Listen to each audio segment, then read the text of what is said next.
నుంచి భారత పౌరులకు వీసా రహిత ప్రయాణాన్ని నిలిపివేస్తున్నట్లు ఇరాన్ ప్రకటించింది. తప్పుడు ఉద్యోగ అవకాశాలను అందిస్తూ ఇరాన్ నుండి ఇతర దేశాలకు అక్రమ వలసలను సులభతరం చేస్తూ ఏజెంట్లు భారతీయులను తప్పుదారి పట్టిస్తున్నారనే నివేదికల నేపథ్యంలో ఈ నిర్ణయం తీసుకుంది.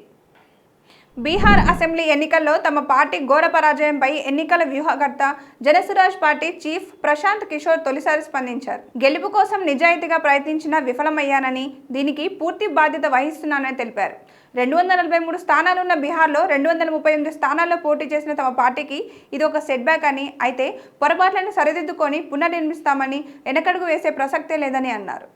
మోస్ట్ వాంటెడ్ మావోయిస్ట్ హిడ్మాను నవంబర్ 30 లోపు ఎన్కౌంటర్ చేయాలని కేంద్ర హోంమంత్రి అమిత్ షా భద్రతా బలగాలకు స్పష్టమైన ఆదేశాలు ఇచ్చినట్లు సమాచారం.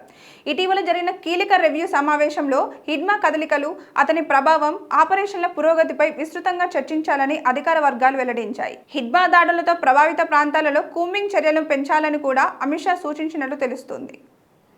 రాష్ట్ర ప్రభుత్వం డిసెంబర్ 8, 9వ తేదీలో నిర్వహించనున్న తెలంగాణ రైజింగ్ 2047 ఉత్సవాలలో కీలక విధానాలను ప్రకటించనుంది.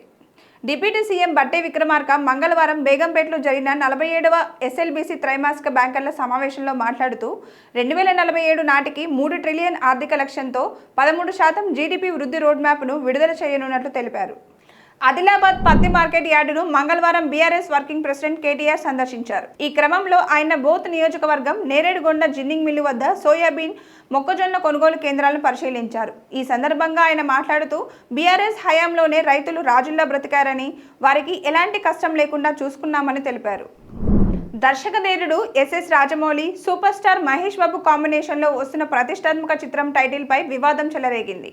ఇటీవలే గ్లోబ్ ట్రాటర్ అనే పేరుతో భారీ ఈవెంట్ నిర్వహించి ఈ చిత్రానికి వారణాసి అనే టైటిల్ను ప్రకటించారు. అయితే ఈ టైటిల్ తమదే అంటూ ఒక చిన్న సినిమా నిర్మాత ఫిల్మ్ ఛాంబర్లో ఫిర్యాదు చేయడంతో ఈ వ్యవహారం చర్చనీయాంశంగా మారింది. గ్లోబల్ స్టార్ రామ్ చరణ్ నటిస్తున్న పెద్ది చిత్రంపై ప్రస్తుతం భారీ అంచనాలున్నాయి. ఇటీవల విడుదలైన చిక్కిరి చిక్కిరి పాట సోషల్ మీడియాలో వైరల్ అవుతుంది. అయితే ఈ పాటలోని రామ్ చరణ్ వేసిన బ్యాడ్ స్టెప్లు కాపీ అని, ఆగస్టులో విడుదలైన వాటూలోని జూనియర్ ఎన్టీఆర్ పాట, వారియర్ చిత్రంలోని రామ్ పోతినేని పాట, విక్కీ కౌశల్ తోబతోబా పాటల నుంచి కాపీ చేశారని నెటిజన్లు, అభిమానులు విమర్శిస్తున్నారు.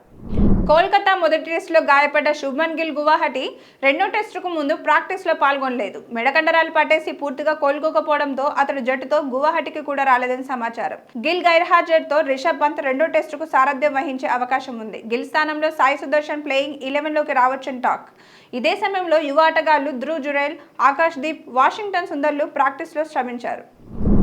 ఏపీ, తెలంగాణ సరిహద్దు ప్రాంతాల్లో మంగళవారం ఉదయం భారీ ఎన్కౌంటర్ చోటు చేసుకుంది. ఈ ఎన్కౌంటర్లో మావోయిస్ట్ అగ్రనేత హిడ్మా, ఆయన భార్య హేమ చనిపోయినట్లు అధికారులు వెల్లడించారు. హిడ్మాపై దాదాపు 1 కోటి వరకు రికార్డు ఉంది. అలాగే ఆయన భార్య హేమపై కూడా 50 లక్షల వరకు రివార్డు ఉంది. హిడ్మాతో పాటు మరో 4 కూడా మృతి చెందారు. ప్రస్తుతం సరిహద్దు ప్రాంతాల్లో భద్రతా బలగాలు కూంబింగ్ నిర్వహిస్తున్నారు.